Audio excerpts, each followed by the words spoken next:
Hello children, कुसुम ma'am की line class में आपका स्वागत है। प्यारे बच्चों, आज हम तीसरी कक्षा के विषय हिंदी का पाठ 13 है, चूहिया का विवाह।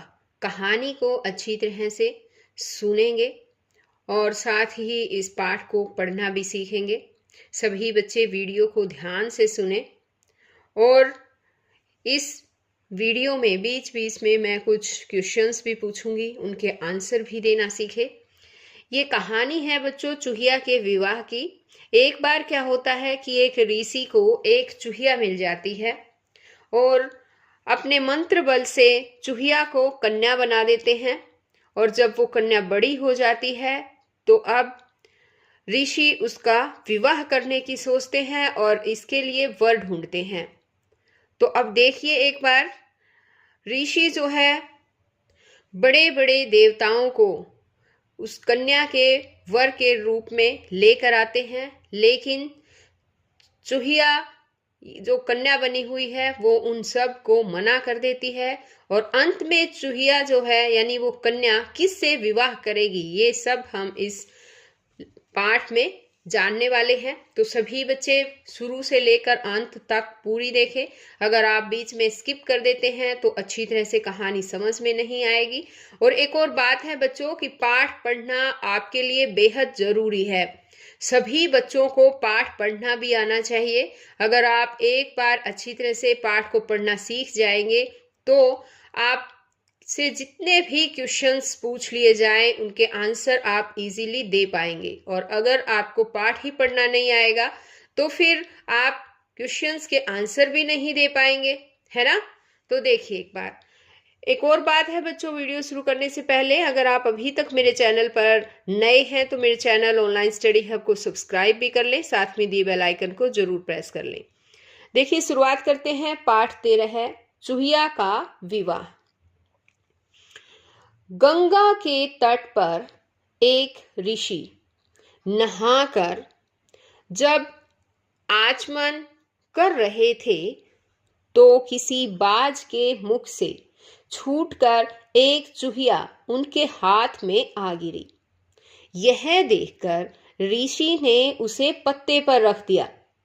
बाद में अपने मंत्र बल से उसे कन्या बनाकर अपनी स्त्री को सौंप दिया। उनकी कोई संतान नहीं थी। ऋषि की पत्नी उसे पालने लगी।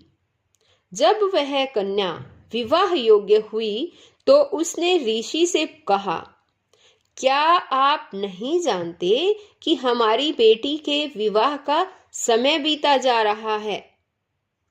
ऋषि ने जवाब दिया, तुमने ठीक कहा, मैं इसे किसी योग्य वर को सौंपना चाहता हूं। अगर उसे अच्छा लगे तो मैं सूर्य भगवान को बुलाऊं। सूर्य भगवान के आने पर ऋषि ने अपनी बेटी से पूछा, बेटी, क्या तीनों लोकों को रोशनी देने वाले सूरज देवता तुझे अच्छे लगते हैं। लड़की ने कहा, यह तो जलाने वाले हैं, इनसे भी अच्छे किसी और को बुलाइए। ऋषि ने सूर्य से पूछा, क्या आपसे कोई बड़ा है। सूर्य ने कहा, मुझसे बढ़कर बादल है जो मुझे ढक लेता है। अब यहाँ पर देखो बच्चों, एक पिक दी गई है। इस पिक में बताओ कौन कौन है। ये देखो, ये तो है ऋषि और ये है ऋषि की पत्नी। और यहाँ पर देखो, ये बताओ कौन है। ये वही कन्या है, यानी कि ये चूहिया है और इसको ऋषि ने क्या बना दिया था, कन्या बना दिया था। वो वही कन्या है। और ये कौन है बताओ। कौन है। सूर्य देवता। वेरी गुड, ये है सूर्य देवता। तो इस ऋषि ने जो है अपनी कन्या के विवाह के लिए सूर्य देवता को बुलाया है, लेकिन कन्या सूर्य देवता से विवाह करने के लिए मना कर देती है। और क्या कहती है बताओ। सूर्य के लिए क्या कहा इसने कहा कि ये तो जलाने वाले हैं, इनसे कोई और अच्छा है तो उसको बुलाइए। ऋषि ने बादल को बुलाकर बेटी से कहा, बेटी, तू इनसे विवाह कर ले। बेटी बोली, यह डरावना है, इनसे भी बड़े किसी व्यक्ति को बुलाइए। ऋषि ने बादल से पूछा, हे बादल, तुमसे भी बढ़कर कोई है? बादल ने कहा, मुझसे बड़े पवन देव है, उनके थपेड़े खाकर मैं हजारों टुकड़े हो जाता हूं। ऋषि ने पवन देव को बुलाया और बेटी से पूछा, क्या पवन देव से विवाह करना तुझे पसंद है? उसने कहा, पिताजी, यह बहुत चपल है, इनसे भी बड़े किसी व्यक्ति को बुलाइए। ऋषि ने पूछा, हे पवन देव, क्या तुमसे भी बड़ा कोई है? पवन देव ने कहा, पहाड़ मुझसे बड़ा है, बलवान होने के बावजूद भी मैं उससे टकरा कर रुक जाता हूं। ऋषि ने पहाड़ को बुलाया और बेटी से पूछा, बेटी, यह तो ठीक है। यानी उसने ये कहा अपनी बेटी से कि बेटी, अब पहाड़ को, जब पहाड़ आया ना तब उसने पूछा, पहाड़ को बुलाकर कहा अपनी बेटी से कि बेटी, क्या अब ये ठीक है? उसने कहा, पिताजी, यह कठोर और अचल है, किसी दूसरे को बुलाइए। ऋषि ने पहाड़ से पूछा, क्या तुमसे भी बढ़कर कोई है? पहाड़ ने कहा, मुझसे बढ़कर चूहा है, जो अपनी ताकत से मुझे छेद डालता है। इस पर ऋषि ने चूहे को बुलाकर लड़की से पूछा, बेटी, क्या चूहों का राजा तुझे पसंद है? उसे देखकर लड़की बड़ी खुश हुई और विवाह के लिए तैयार हो गई। तो बच्चों, ये तो थी चूहिया के विवाह की कहानी। चूहिया किससे विवाह करने के लिए तैयार हो गई, बताओ? अंत में चूहा यानी कि चूहे से विवाह करने के लिए तैयार हो गई थी, है ना? और अब मुझे ये बताओ बच्चों कि ऋषि किस नदी में नहाकर आचमन कर रहे थे? गंगा नदी में। ओके, अब मुझे ये बताओ, ऋषि के हाथ पर क्या आकर गिरा था? चूहिया। Very good. और ऋषि ने चूहिया को अपने मंत्र बल से क्या बना दिया था? क्या बनाया था? कन्या बनाया था। Very good. हाँ, आप तो सही जवाब दे रहे हैं। मुझे पता है आपने अच्छी तरह से पाठ को पढ़ा है और सुना है ना?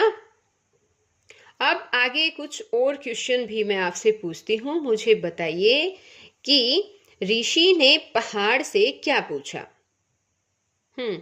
ऋषि ने पहाड़ से पूछा कि क्या तुमसे भी बढ़कर कोई है? ओके, अब आगे है कि पहाड़ ने अपने से बढ़कर किसे बताया? किसे बताया था, बताओ बच्चों? पहाड़ ने अपने से बढ़कर चूहे को बताया था। चूहे को क्यों बताया, पता है? क्योंकि चूहा अपनी ताकत से पहाड़ में छेद कर देता है, उसमें बिल बना देता है ना? अब मुझे ये बताओ कि लड़की किससे विवाह करने के लिए तैयार हो गई? लड़की चूहे से विवाह करने के लिए तैयार हो गई। चूहे की ताकत पहाड़ से अधिक क्यों थी, बताओ? क्योंकि वह अपनी ताकत से पहाड़ में छेद कर सकता था। अब और बताओ कि चूहिया से कन्या बनी लड़की को किसने पाला? किसने पाला था? ऋषि की पत्नी ने। ऋषि और ऋषि की पत्नी ने, दोनों ने ही मिलकर पाला था, है ना? और अब एक और क्वेश्चन पूछती हूँ कि बादल ने अपने से बड़े किसको कहा कि मुझसे बड़ा है? कौन है बादल से बड़ा? कौन है, बताओ? पवन देव। Very good. तो बच्चों, आज जो ये मैंने अंत में आपसे कुछ MCQs यानी कि बहुविकल्पीय प्रश्न जो पूछे हैं, वो भी आप याद कर लीजिए। एग्जाम में MCQs भी पूछे जाते हैं और इन क्वेश्चंस के आंसर भी आप याद भी कर लीजिए, ताकि अगर आपके एग्जाम में कुछ क्वेश्चंस पूछे जाएं तो आप इजीली उनका आंसर दे पाएं। तो बच्चों आज इस वीडियो में केवल इतना ही। नेक्स्ट वीडियो में मैं इस लेसन के अभ्यास को करना सिखाऊंगी आपको। तो हम फिर मिलते हैं एक नई वीडियो में। तब तक के लिए बाय बच्चों।